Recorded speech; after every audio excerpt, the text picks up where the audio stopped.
It is my pleasure to introduce Dr. Bruce Lanphear, who is on the Faculty of Health Sciences, Fraser University, British Columbia, Canada. I have become acquainted with Dr. Lanphear through his advocacy on LinkedIn regarding environmental lead contamination.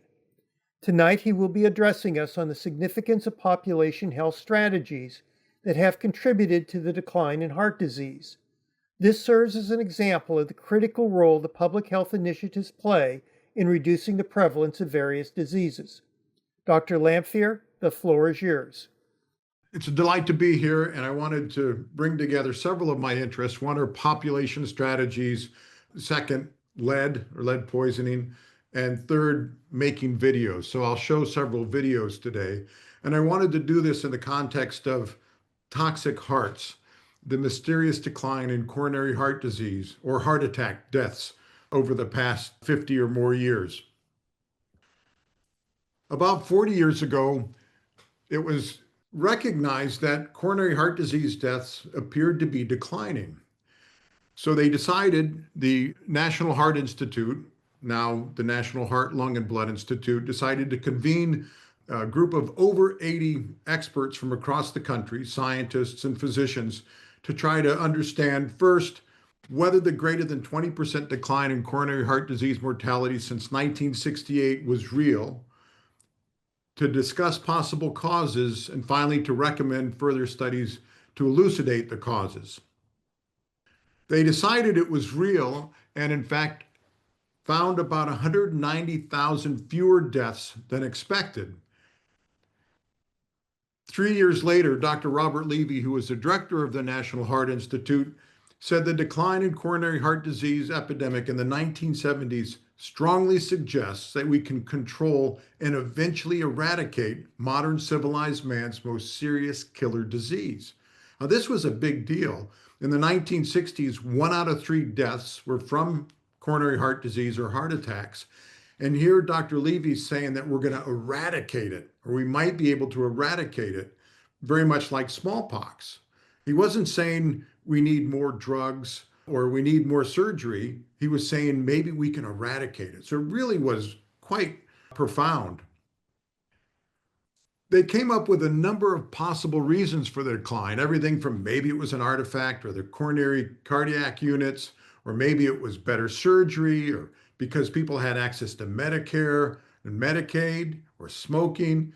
But it was clear, as Dr. Levy said, that it should be evident to the reader that we have too many rather than too few possible explanations for the decline.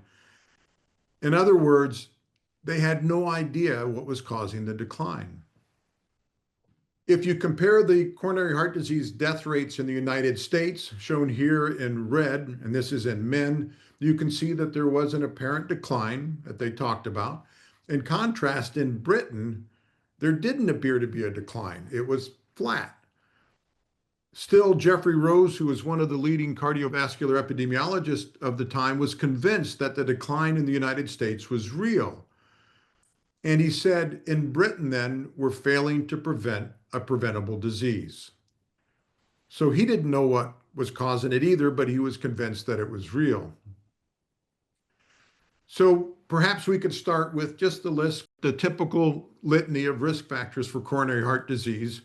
Sex, men generally are at higher risk throughout the reproductive years compared to women. Obesity, smoking, of course, diabetes, salt intake, physical activity, genetic susceptibility. With the exception of smoking, very little appeared to potentially explain this. In fact, obesity and soon thereafter diabetes was on the rise. So none of these really seem to provide a possible explanation, with perhaps smoking, and we'll come back to smoking.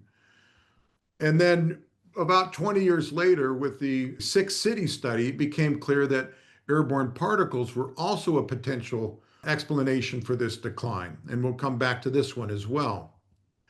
Where I first got involved was, while I'd been studying low-level lead poisoning, I mostly focused on children, IQ deficits, ADHD, even criminal behavior from childhood lead exposure, but I really hadn't focused on adults or heart disease until 2012, when I was part of this scientific panel at the National Toxicology Program, which is housed at the National Institute for Environmental Health Sciences. And we went through, at the request of NIOSH, and evaluated all the evidence to show whether there were effects at blood levels below 10 or 5 microgram per deciliter with IQ deficits or heart disease. And while we found that there was evidence at levels below 10 for hypertension and even below 5 for cognitive deficits and acting out behaviors like ADHD, we didn't have consensus about whether lead was a risk factor for coronary heart disease. And that kind of surprised me because when I looked at the evidence, and this was available at the time, and in fact, Dr. Vaziri was at this panel, he showed through a review of all the animal literature that lead enhances atherosclerosis in laboratory studies by inactivating nitric oxide, by inhibiting endothelial repair, by impairing angiogenesis or blood vessel growth, and finally by promoting thrombosis or clotting. And so while I was convinced, there was also somebody else on the panel who really was an expert and wasn't convinced. In addition to that, Ellen Silbergeld, who was a brilliant and mercurial toxicologist, had continually tried to convince me to do more research on lead poisoning in adults. And so the confluence of these two things led me to decide maybe I should be studying the impact of lead exposure in adults in a more focused way. And so we started to look at lead as one of the toxic metals, another possible risk factor. And there had been evidence for this even as early as 1889 in Edinburgh, as well as 2012 when William Osler said that arteriosclerosis was rare with only one episode of angina in most major hospitals.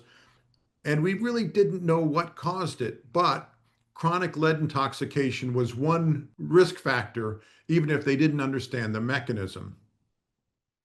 So we undertook a study using the NHANES mortality follow-up study.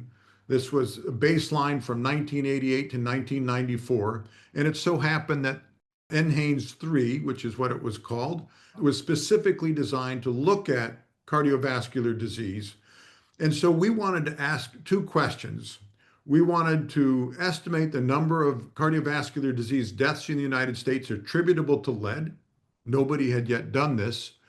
And we also wanted to know if blood levels less than 5 microgram per deciliter were associated with cardiovascular disease deaths.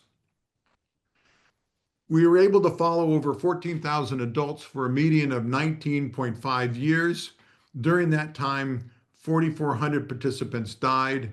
About 38% died due to cardiovascular disease, and of those, 988 or 22% were due to ischemic heart disease or coronary heart disease. I'll use those interchangeably. The geometric mean blood lead of the participants was about 2.7 microgram per deciliter, and about 20% had a blood lead in excess of 5. Not surprising, the participants who had higher blood lead levels tended to be older, less educated, and more likely to be male, more likely to smoke cigarettes, consume larger amounts of alcohol, have less healthy diets, elevated cholesterol, and higher rates of hypertension and diabetes. So we had to really rely heavily on our statistical analysis to tease some of these apart. We found over that time period an increase from the 10th to the 90th percentile of blood leads was associated with a 43% increase in all-cause mortality, a 70% increase in cardiovascular disease mortality, and a doubling of coronary heart disease mortality. So quite striking and all highly significant. We also looked at the shape of the dose-response relationship, and you can see here that the increased risk begins at the lowest measurable level. 1 microgram per deciliter was the detection limit at the time, increases sharply, and then at higher levels tends to attenuate. But there's just no evidence of a threshold. Now we focus mostly on cardiovascular disease mortality and coronary heart disease mortality because we had specific mechanisms and because it had been more clearly shown to be associated with coronary heart disease mortality. In 2013, a year after that NTP panel I told you about, the US EPA concluded that lead was a causal risk factor for coronary heart disease mortality. So, in a way, we didn't have to prove it anymore. We just wanted to quantify it. And so, as you can see here, we estimated that about 28% of cardiovascular disease mortality was attributable back to lead exposure after accounting for all these other risk factors that we talked about. And over 1/3 of coronary heart disease mortality was attributable to lead exposure. If we look at the number of avoidable deaths, you can see collectively for all-cause mortality, it was over 400,000 deaths in the United States every year. For cardiovascular disease mortality, 250,000, and coronary heart disease mortality, 185,000. Now, that would make lead the second leading cause of death in the United States, and yet it was almost on nobody's list of leading risk factors for death. This is just a small segment of a video we produced to show how this dose-response relationship works.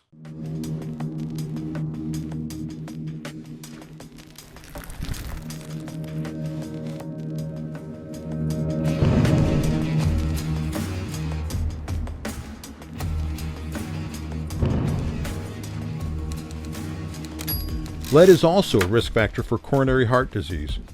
That's when your heart is slowly or suddenly suffocated by an obstruction of the arteries feeding the heart. In a national study, we found that deaths increased sharply at blood lead levels below 50 parts per billion, the level considered safe. There was no threshold or safe level. If we let the narrowing of this coronary artery represent the risk of dying from heart disease, you can see that most of the narrowing occurs below 50 parts per billion. We found that lead accounts for about 185,000 deaths every year. That makes lead the leading cause of fatal heart attacks in the United States. Just after we published our study, this meta-analysis was published in the British Medical Journal, and it shows that not only lead but other metals like arsenic and cadmium were associated with an increased risk of cardiovascular disease and in some cases coronary heart disease.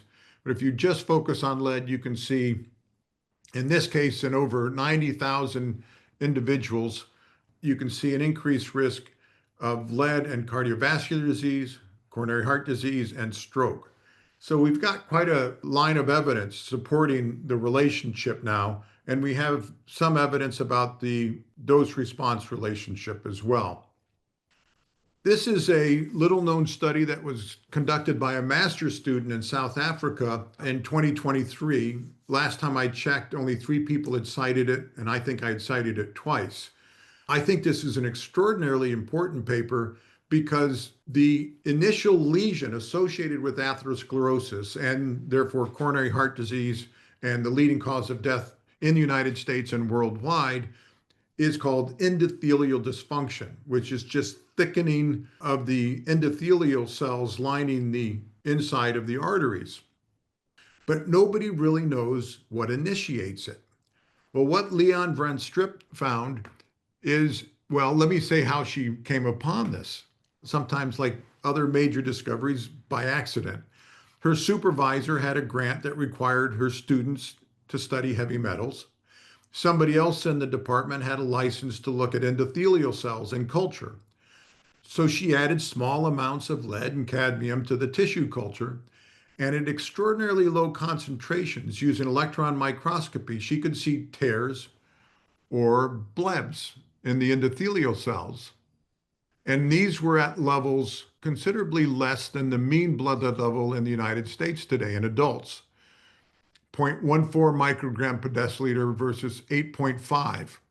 So very much within the range of bioavailability and what's found in the blood of Americans. Now I want to show you just a snippet from a video we haven't yet released to show you another way to go back and try to provide evidence that the decline in coronary heart disease was attributable to something quite striking that happened about 50 years ago.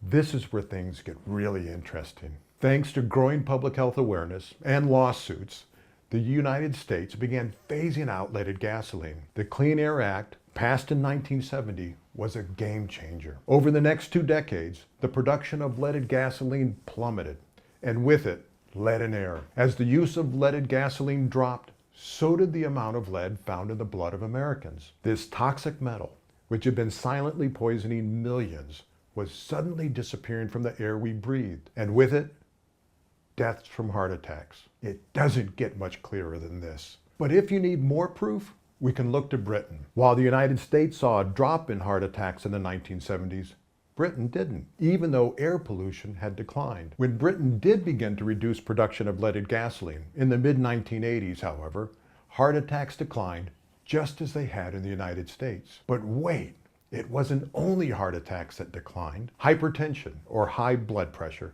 plummeted in the United States from 35% to 20%. That's a huge drop. That alone would have reduced the number of Americans on blood pressure meds by half. Scientists couldn't explain the decline with the usual factors: smoking, medication, obesity, but hypertension among Americans dropped in lockstep with blood lead levels.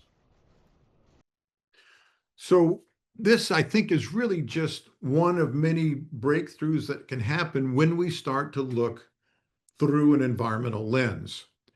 We've been spending so much on genetics and immunotherapy and expensive drugs, all the while neglecting upstream risk factors that could allow us to prevent disease using population strategies.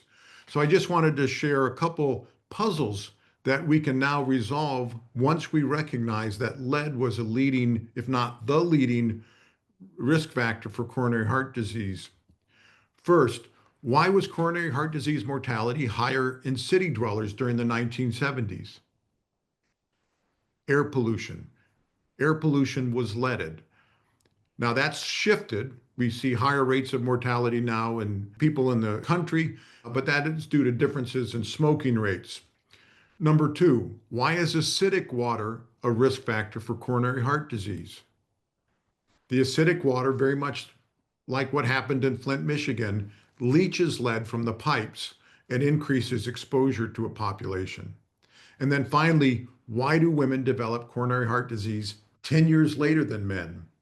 This is a little bit more complicated, but in short, what happens is blood lead levels in boys and girls are pretty much comparable for the first 10 to 12 years of life. And then with the surge in estrogen, we see a decline of about 20% in blood lead levels in women, young women. And that difference, 20% difference, is pretty consistent throughout the reproductive years until menopause. And then blood lead levels in women begin to increase along with the risk for coronary heart disease deaths. So what's going on? Well, estrogen increases bone formation in women, and it's going to push calcium and lead into the skeleton, taking it out of circulation. In addition, once a month, women will lose a little bit of blood, and they're going to lose blood when estrogen is at its lowest and blood lead levels are at their highest.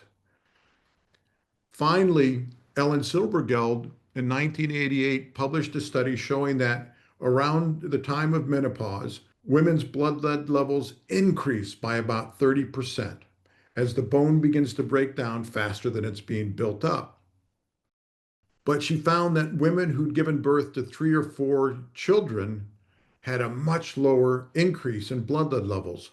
So not only were they losing some every month, they would also offload it into their children during pregnancy. So I think this is probably one of the main reasons that women are at lower risk for coronary heart disease. Now, if you think about what estrogen does to, quote, protect women, it reduces the bad lipids and it increases endothelial repair. Well, it might do that directly, or it might do that by taking lead out of circulation, reducing the amount of lead that's circulating. So I added on here the impact of lead on IQ deficits, and Bjorn Larson used our study to estimate the global burden of disease. Up until this study, it was estimated to be about 1 million deaths every year, And what Bjorn found is that 30% of cardiovascular disease deaths around the world could be attributed to lead, and about 5.5 million deaths every year.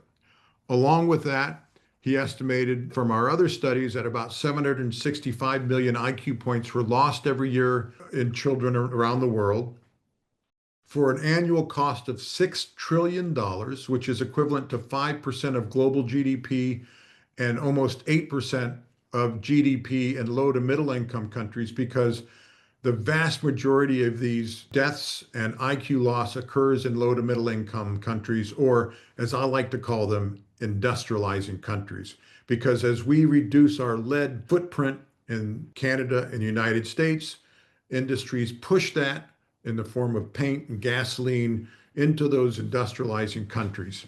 In 2021, the last country got rid of leaded gasoline, although it's still used in single piston aircraft in the United States and around the world. So we still find elevated levels in children who live near these smaller airports, not commercial jets, but smaller aircraft.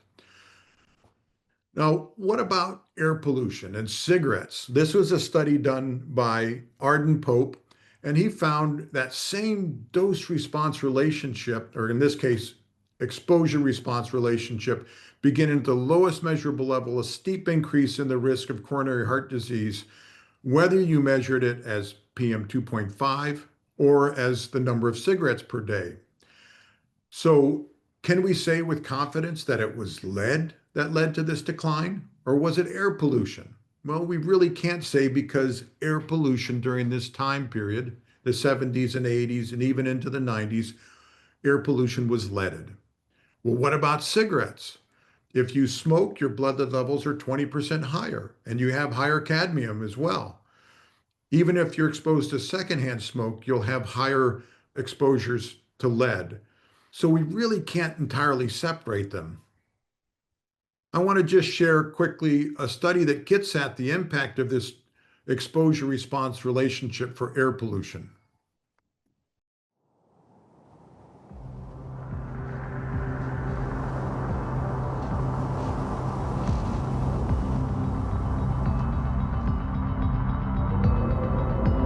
You probably know that air pollution is bad for your lungs, but did you know that it's a major risk factor for heart disease, the leading cause of death worldwide?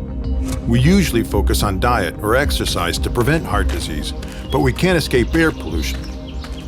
It's all around us.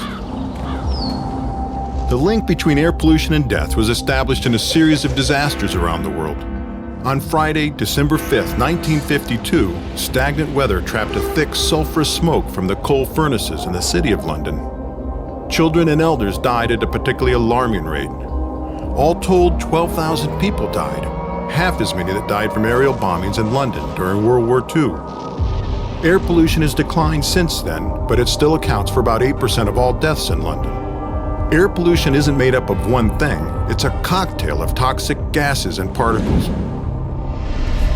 These minuscule particles are comprised of a complex mixture of carcinogens, sulfates, nitrates, elemental carbon, and toxic metals like lead and arsenic. It's hard to imagine the size of these particles. It helps to compare it with the width of a human hair or a grain of sand. The size of a particle has a big impact on its toxicity. Small particles, like those smaller than 2.5 microns, penetrate deep into the lungs and set off a cascade of systemic inflammation. Each of these particles is invisible, but collectively they create a dense, visible smog that is deadly. About 15% of all deaths in the world are from ischemic heart disease. That's when your heart literally suffocates. Let's look at how the different levels of PM 2.5, measured as micrograms of particles per cubic meter, are linked with heart disease in 3 cities. In Vancouver, which has an average concentration of 7, 2 out of 100 deaths from heart disease are linked with airborne particles. In London, which has a concentration of 16, it's 15 out of 100. And in Beijing, which has a concentration of 56, 27 out of 100. Let's look at more cities around the world. Now we'll sort them by how bad the air pollution is, with the worst levels on the right. As the particle levels increase, the percent of deaths from heart disease rises sharply, even at levels below the World Health Organization guidelines. Surprisingly, the greatest increase is at the lowest levels of exposure. There is no evidence of a threshold or safe level of particles. No matter where you live, reducing the level of particles would reduce the number of people dying from heart disease. If we decrease particles around the world to levels found in Vancouver, we could prevent 3 million excess deaths every year. The first step to prevent heart disease is to identify the sources of toxic particles. The major sources are motor vehicles, industry, coal-fired power plants, as well as the use of wood, dung, and other fuels for cooking and heating. But they vary considerably from city to city. The key to protecting people is to produce less air pollution. We need to consume less, promote cleaner technologies, regulate sources of pollution, and redesign our cities. We need to expand public transportation and build paths for cycling and walking. We need to build schools, childcare centers, and neighborhoods away from highways and large roadways, and create more parks and green space. Just think about it. If every city around the world took these steps, we would be closer to fulfilling our right to a healthy environment.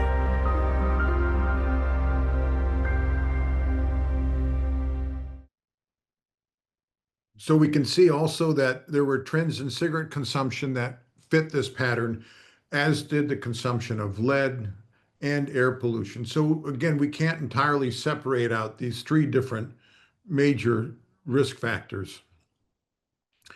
Now, it's a little bit hard to imagine that at these low levels, you might see benefits by further reducing air pollution or lead.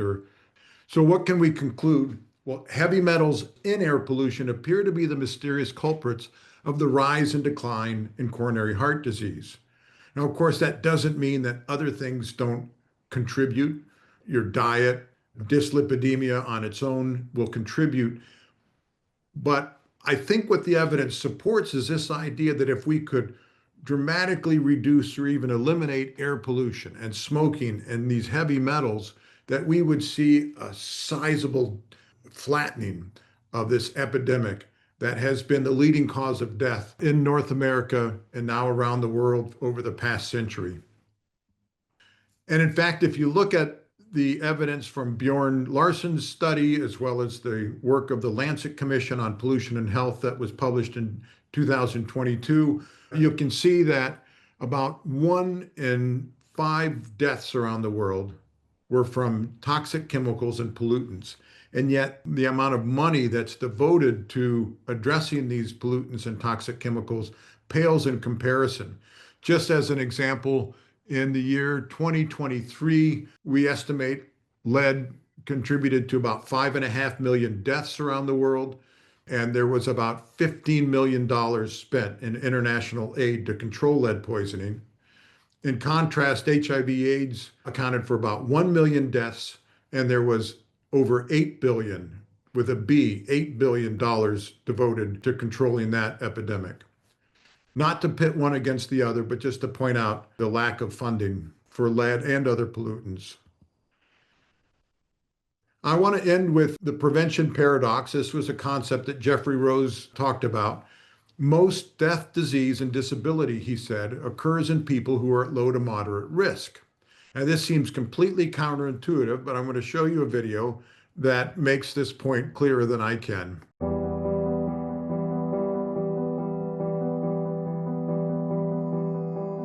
We usually think of people as either sick or healthy, but most diseases and disorders exist on a spectrum.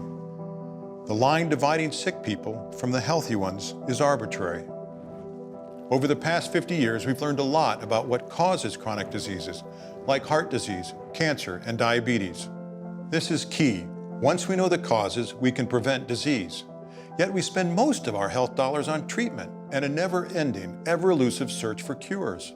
What's worse, we usually blame people for their unhealthy behaviors, but fail to regulate industries that sell products that increase the risk of becoming sick. That's unfortunate. Despite all the hype about medical breakthroughs, only 5 out of the 30 years of life expectancy gained in the past century are due to medical care. Shouldn't the ultimate goal be to prevent disease? There are 2 types of strategies to curb disease: the clinical strategy and the population strategy. Our medical system, which treats individual patients and consumes over 95% of our health dollars, is a clinical strategy. That leaves only 5% for population strategies to tackle the risk factors that make us sick in the first place. The problem with investing so much of our health dollars in the clinical strategy is the majority of death, disease, and disability occurs among people who are at low or moderate risk. This concept, which is counterintuitive, is called the prevention paradox. We can use obesity and diabetes to show how it works. People who are very obese have a higher risk of developing diabetes. Only 4% of Canadians are very obese, but about 1 in 3 of them will develop diabetes over 10 years. 12% of new cases of diabetes will arise from this group. But if we only focus on people who are very obese, we would fail to prevent 88% of new cases of diabetes. What if we focus on Canadians who are very obese and obese? About 17% of Canadians fall into this category. We would still only prevent or treat about 38% of new cases of diabetes. That's the paradox. Unless we focus on people who are at low or moderate risk, we will fail to reach the majority of people who ultimately develop a disease like obesity, diabetes, or cancer. In addition, people from the low-risk group will continually replenish the high-risk group. It's a never-ending cycle. What can we do about it? First, we need to expand our investments in population strategies and design our communities to make it harder to become obese or sick. We need to make it easier to walk and cycle and make public transportation more widely available. We need to increase the availability of healthy foods and ban the marketing of unhealthy products to children. Population strategies are usually more cost-effective than those that attempt to change behaviors one person at a time, and they benefit everybody. Unfortunately, many of the things that make us sick are profitable. For too long, we have put profit before people's health. Isn't it time to give prevention a chance?